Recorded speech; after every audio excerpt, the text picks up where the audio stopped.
जाएंगे, कहाँ क्या करेंगे?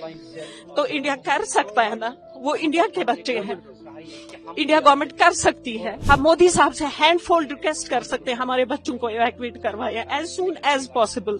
हमारा और कुछ नहीं, हम रिक्वेस्ट कर सकते हैं और कुछ नहीं हमारे हाथ में और क्या है। बाकी हम पूरी रात हम कुछ नहीं कर पा रहे हैं बच्चों के लिए। बच्चे बोलते हैं पता नहीं, शायद अब उन्होंने अपने आप को छोड़ दिया है, अब उस नाम पे बोलते नहीं अब नहीं बचेंगे, अब कहाँ मिलेंगे, कहाँ बचेंगे, नहीं हो रहा है कुछ भी।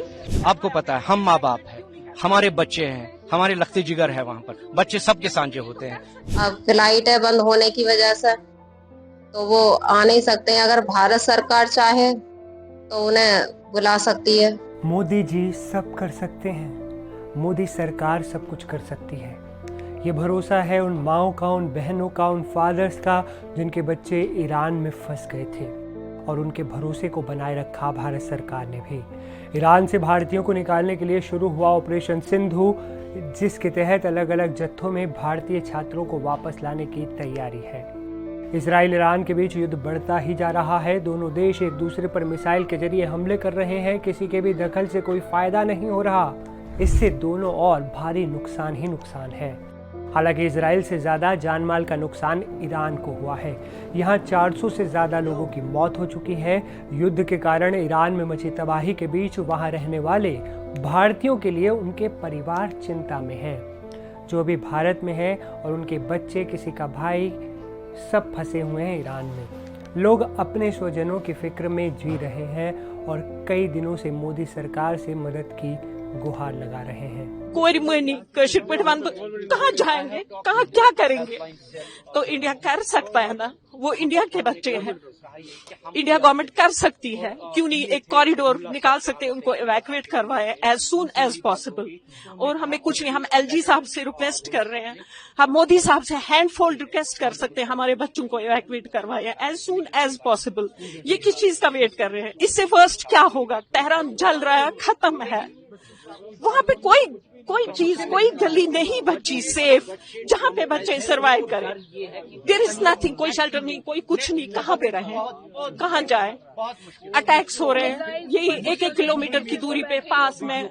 हमारा और कुछ नहीं, हम रिक्वेस्ट कर सकते हैं और कुछ नहीं हमारे हाथ में और क्या है। बाकी हम पूरी रात हम कुछ नहीं कर पा रहे हैं बच्चों के लिए। बच्चे बोलते हैं पता नहीं, शायद अब उन्होंने अपने आप को छोड़ दिया है, अब उस नाम पे बोलते नहीं अब नहीं बचेंगे, अब कहाँ मिलेंगे, कहाँ बचेंगे, नहीं हो रहा है कुछ भी।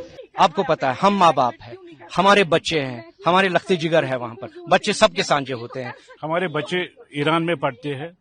पिछले 3 दिनों से न वो सोए हैं न हम सोए हैं, तो हालात वहाँ कशीदा है। हम एलजी साहब से, सीएम साहब से मोदबाना अपील करते हैं कि किसी तरह से हमारे बच्चों को वापस लाया जाए। मेरे हस्बैंड है। क्या नाम है?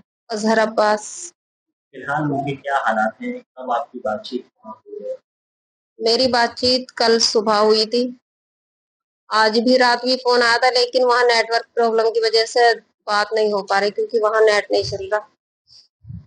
कल बता रहे थे कि हमारे पास से 100 किलोमीटर दूर बमबारी हुई है रात, बहुत ज्यादा, और रात को बहुत कानों में आवाज आती है, तो एक दहशत सी होती है। आप चाहते हैं कि वो इंडिया वापस आए? क्या आपने कोई पहल की है कुछ जल्द वो लोग वापस? जी सर, हम चाहते हैं कि वो इंडिया आ जाए, भारत सरकार बुला ले, क्योंकि उनका टिकट भी 1 जुलाई का हो गया था, जब तक लड़ाई का कोई अंदेशा नहीं था। अब फ्लाइट है बंद होने की वजह से तो वो आ नहीं सकते हैं। अगर भारत सरकार चाहे तो उन्हें बुला सकती है, और क्योंकि वहां पर गरीब लोग सभी तरह के रहते हैं, अगर भारत सरकार अपना खर्चा देकर उन्हें बुला ले तो बेहतर है। इस बीच भारत सरकार ने भी ईरान में रहने वाले भारतीयों की सकुशल घर वापसी के लिए ऑपरेशन सिंधु की शुरुआत की। ऑपरेशन सिंधु के जरिए भारतीयों को सुरक्षित ईरान से वापस इंडिया लाया जा रहा है। आपको बता दें कि ईरान में बड़ी संख्या में भारतीय छात्र पढ़ाई करते हैं। इनमें कश्मीर के छात्रों की संख्या भी काफी ज्यादा है। इन सभी को युद्ध स्तर पर तैयारी करके वापस लाया जा रहा है। मालूम हो कि ईरान के उर्मिया मेडिकल यूनिवर्सिटी में पढ़ने वाले 110 भारतीय छात्रों को सुरक्षित रूप से आर्मेनिया लाया गया और वहां से भारत के विदेश मंत्रालय ने कहा कि ईरान और इजराइल में चल रहे घटनाक्रम के मद्देनजर मंत्रालय में 24 घंटे यानी 24/7 कंट्रोल रूम स्थापित किया गया है। कंट्रोल रूम के नंबर भी दिए गए हैं जिन्हें आपको भी नोट कर लेना चाहिए। 1800-11-8797 टोल फ्री नंबर है ये। +91 112301 2113। एक और नंबर है +91 112301 4104। एक और नंबर नोट कर लीजिए +91 112301 7905। इसके अलावा एक व्हाट्सएप नंबर भी भारत सरकार की तरफ से जारी किया गया है। वो नंबर है +91 9968291988 और एक ईमेल आईडी situationroom@mea.gov.in। इसके अलावा तेहरान में भारतीय दूतावास ने संपर्क के लिए 24/7 इमरजेंसी हेल्पलाइन नंबर भी स्थापित किया है। कॉल के लिए नंबर है +98 91 28 10 9115। एक और नंबर है +98 91 28 10 9109। व्हाट्सएप के लिए नंबर है +98 90 10 44 557। एक और नंबर +98 90 15 99 3320। एक तीसरा नंबर +91 80 86 87 1709।